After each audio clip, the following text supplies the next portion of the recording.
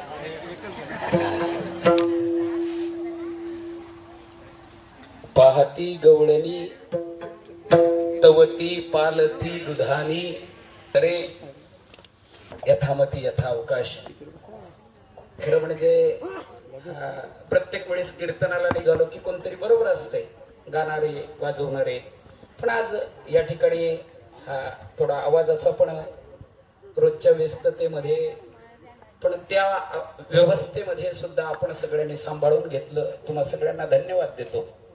मृदुंगाचार्य असतील, हार्मोनियम वादक विणेकरी बाबा, त्यानंतर आमचे शेलार बाबा असतील, त्याचबरोबर आमची पाषाणकर मंडळी,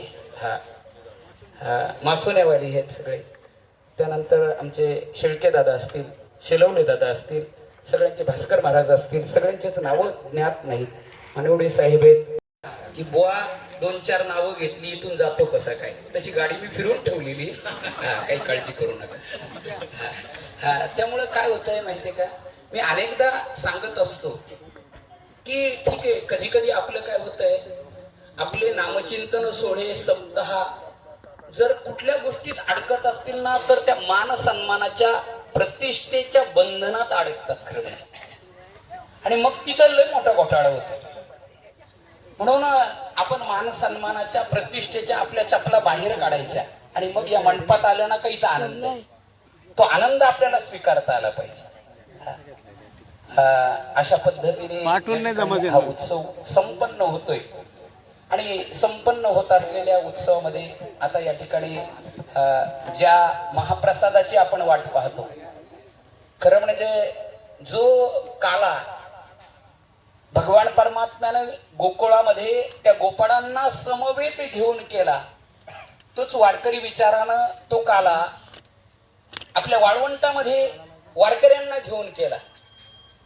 आणि त्याचं प्रतीक म्हणून आपण तो उत्सव 1.5 दिवसाचा असू द्या, 2 दिवसाचा असू द्या, नाहीतर यदा कदाचित 7 दिवसाचा असो, नाहीतर महिन्याचा असू द्या, त्याचा समारोप जर करायचा असेल तर तो काल्याच्या कीर्तनानं होता. जसं एकदा कळस चढवल्यानंतर पुन्हा मंदिराचं काम नाही, मंदिराचं काम तोपर्यंतच. एकदा कळस झाला रे झाला की मंदिराचं काम पूर्णत्वाला, तसं काल्याचं कीर्तन झालं की त्या कार्यक्रमाचा समारोप. जर चुकून या ठिकाणी इकडे तुम्हाला संध्याकाळच्या वेळेस एखादा टोपी घातलेला, धोतर लावलेला आणि बुवा जर इकडे येताना दिसला तर तुम्ही त्याला लगेच विचारू शकता, बुवा काला झाला का आला? आला का लक्षात? म्हणून काला हा समारोप आहे. आणि या समारोपाची सेवा धावत्या वेळेमध्ये जसं बुद्धीला सुचलं तसं तुमच्या समोर मोडकं तोडकं मांडण्याचा प्रयत्न केलेला आहे. जे काही बरोबर असेल ते संत वाङ्मयाचे, संत विचाराचे, आणि जो चुकीचा असेल तो बुद्धीचा दोष आहे. झालेली सेवा त्या भगवंताच्या चरणी समर्पित करण्यापूर्वी ज्यानं बोलण्याची बुद्धी दिली त्यांचा विचार करूया. ज्ञानेश्वर माऊली ज्ञानराज माऊली महाराज ज्ञानेश्वर माऊली ज्ञानराज माऊली महाराज ज्ञानेश्वर ज्ञानेश्वर माऊली ज्ञानराज महाराज ज्ञानेश्वर ज्ञानेश्वर ज्ञानेश्वर माऊली ज्ञानराज माऊली महाराज ज्ञानेश्वर माऊली महाराज ज्ञानेश्वर माऊली ज्ञानराज माऊली महाराज ज्ञानेश्वर माऊली. आता या ठिकाणी जे प्रतीक आहे त्या भगवान परमात्म्याच्या दहीहंडीचं प्रतीक, की जीवाचं आणि शिवाचं ऐक्य झाल्यानंतर जे आत्मसुख मिळतंय, किंबहुना स्वये जीव आत्मीयाचेल आहे तेथ जे होय तया नाम सुख. त्या सुखाचा विचार करत असताना या ठिकाणी हंडी बांधलेली. पण मला इथे एक सूचना आलेली की ज्या कोणाला या हंडी संदर्भात हंडी फोडायची असेल तर बोली ढोली लावलेली आहे, तर ते ज्यांना लावायचे त्यांनी थोडं पुढे या. आपण उर्वरित 5 मिनिटांमध्येच हा कार्यक्रम उरकणार आहोत.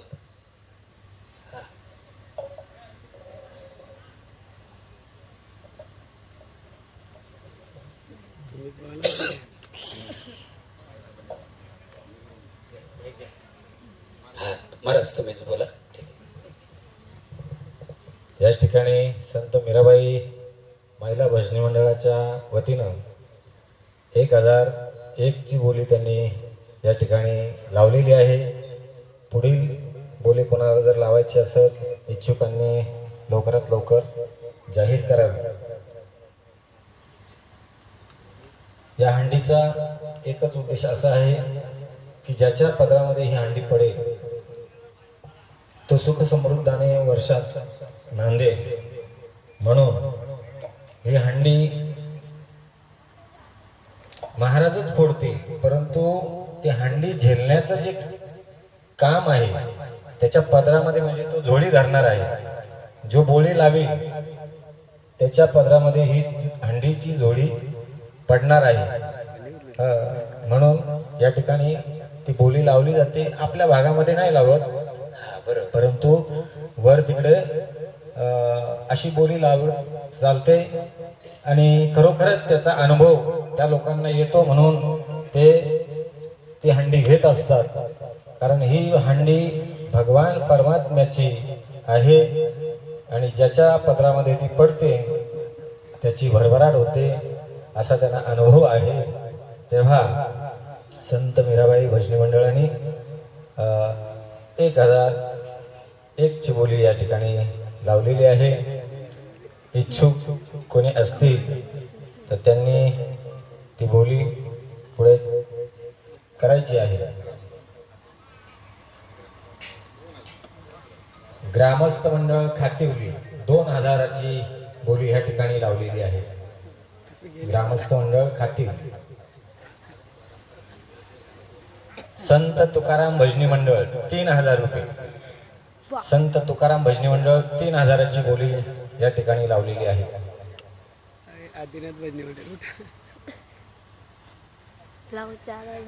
चला, संत तुकाराम भजनी मंडळ 3000 ची बोली या ठिकाणी लावलेली आहे.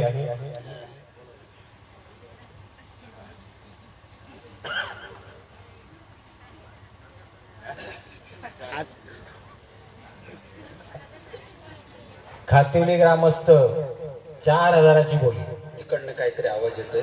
आतवरती करा, आतवरती. आवाज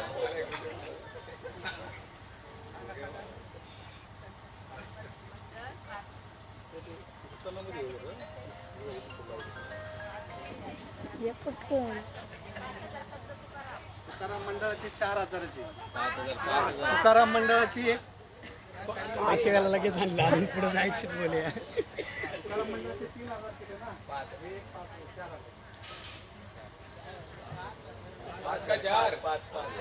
संत तुकाराम भजनी मंडळाचे 5000 रुपये झाले. 5000 ची बोली.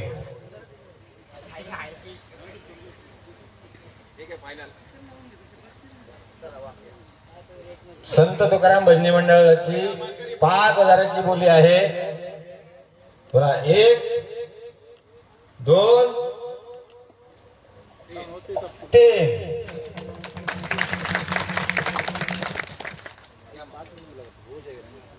झालं, ठीक आहे. या ठिकाणी या धावत्या वेळेमध्ये राधाकृष्ण मंदिराच्या प्राणप्रतिष्ठापना कळसारोहण सोहळा आणि या सोहळ्याचं समारोपाचं कीर्तन दिनेशजी महाराजांचं असेल, अनेक मंडळीचं नियोजन असेल. त्या सर्व नियोजन करता आणि मगाशी बोलून गेलो की या मंदिरासाठी ज्याने तनमन धनानं योगदान दिलं त्या सर्वांच्या चरणावर नतमस्तक होतो आणि झालेली सेवा त्या भगवान परमात्म्याच्या चरणी समर्पित करतोय. जय विठ्ठल जय जय. संत तुकाराम भजनी मंडळ जय विठ्ठल जय जय. त्यांच्या हातात द्या. संत तुकाराम भजनी मंडळाच्या हातात द्या. जय विठ्ठल जय जय विठ्ठल. आरतीच्या बाजूला द्या.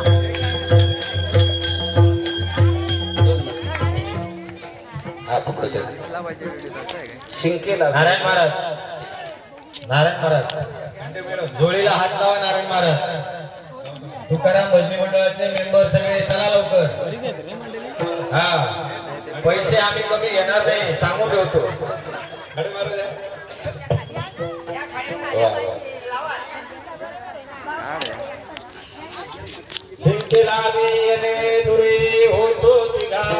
पाणीवरी उतरू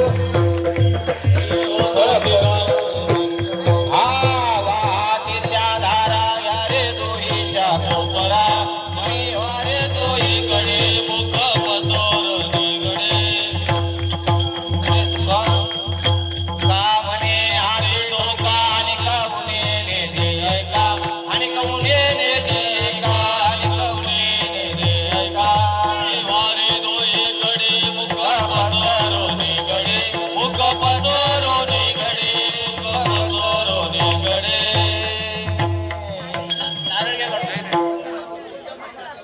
कंठी धरला कृष्ण मनी अवघाजने प्रकट काळा वाटो एकमेका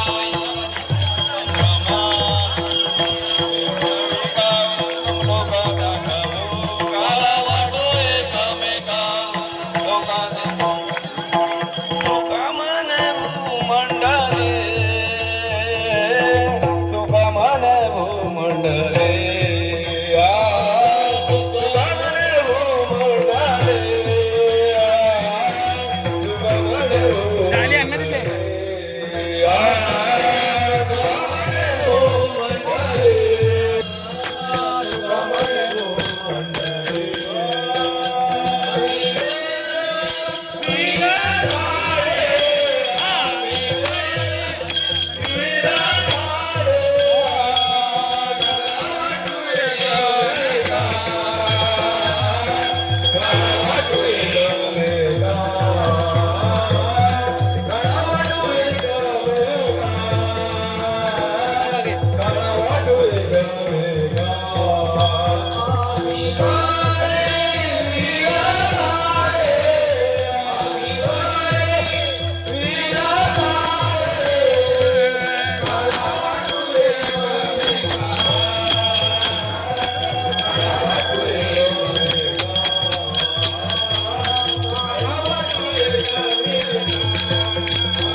सुख करता योग्य 8